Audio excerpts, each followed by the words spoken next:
Dans cette vidéo, nous allons faire un tour rapide des menus.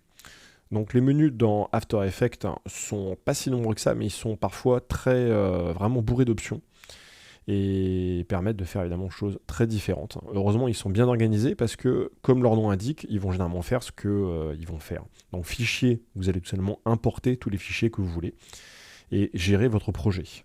Donc typiquement, c'est là où vous allez ouvrir un projet, en créer un nouveau, créer certains types de fichiers notamment. Vous allez importer vos fichiers à cet endroit-là et travailler tout ce qui est l'organisation de vos assets, donc de vos métrages à l'intérieur de After Effects.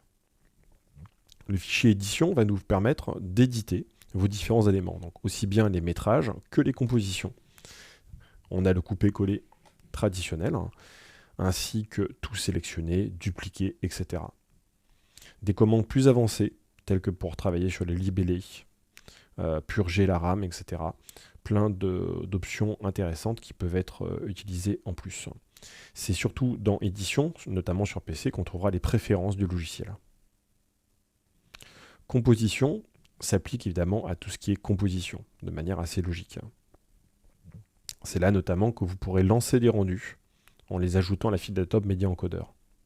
C'est ici aussi que vous créez vos compositions, qui est la brique de base d'After Effects. Pour la plupart de ces commandes, vous voyez que nous avons des raccourcis clavier. Très vite, nous allons utiliser ces raccourcis clavier plutôt que passer par le menu. C'est beaucoup plus rapide. Notamment nouvelle composition, paramètres de composition, CTRL-K et CTRL-N sont des choses qu'on va tellement utiliser qu'on ne passera à peu près jamais par ici. Le calque va s'occuper de toutes les commandes concernant le calque. C'est là où il y a vraiment le plus de fonctions. Alors il faut savoir que là aussi, on passera assez rarement exactement par ces emplacements-là, puisqu'il y a des boutons, des switches qui correspondent à ceci. Par exemple, beaucoup des fonctions du calque sont directement accessibles par ces interrupteurs à cet endroit-là. De même ici, les modes de fusion, les caches, tout ceci sont des choses qui sont dans le menu calque. Donc malgré son apparente richesse, on ira assez rarement chercher là-dedans des options, sauf certaines options très très avancées qu'on utilise rarement. C'est assez logique après effectivement que c'est à ce niveau-là que se fait une grande partie du travail. Les effets, c'est là où vous allez chercher tous vos effets. Donc c'est également un menu qui est pléthorique parce qu'il y a beaucoup de choses. Maintenant, encore une fois, plutôt que passer par ce menu d'effets, on va le plus souvent utiliser une palette, la palette effets et paramètres prédéfinis, qui propose exactement la même chose, mais qui permet une recherche, ce que ne permet pas le menu effets à cet endroit-là. Dans animation, ce sont toutes les options d'animation en rapport avec les images clés, mais également le tracking, les automatismes, etc. Encore une fois, très souvent, vous allez passer par des raccourcis clavier ou des fonctions qui sont déjà inclus dans la timeline. Pour certaines options avancées, c'est intéressant de passer par ici. Et ça peut être également un bon rappel de raccourci clavier. Par exemple, on a ici le U, qui est un des raccourcis clavier les plus utilisés d'After Effects, et qui vous rappelle donc qu'il se trouve à cet endroit-là.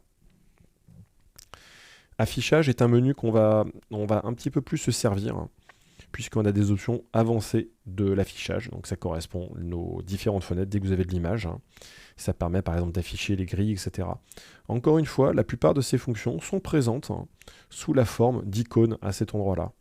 Par exemple, la titre action sécurisée ici, que j'active, est bien le même que nous avons à l'intérieur par ici. Dans fenêtres, c'est toutes les fenêtres et toutes les palettes de votre projet.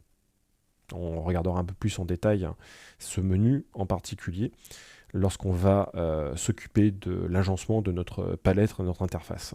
C'est également ici dans Fenêtre que vous avez vos espaces de travail que vous récupérez. Et encore une fois, la plupart de ces éléments sont disponibles quelque part dans l'interface, on les voit ici. Enfin, l'aide, je pense qu'il n'y a vraiment pas besoin d'expliquer à quoi ça sert, c'est là où vous avez toutes les fonctions d'aide, la documentation sur les effets, etc. Et c'est ici que vous allez pouvoir gérer votre compte Adobe Creative Cloud.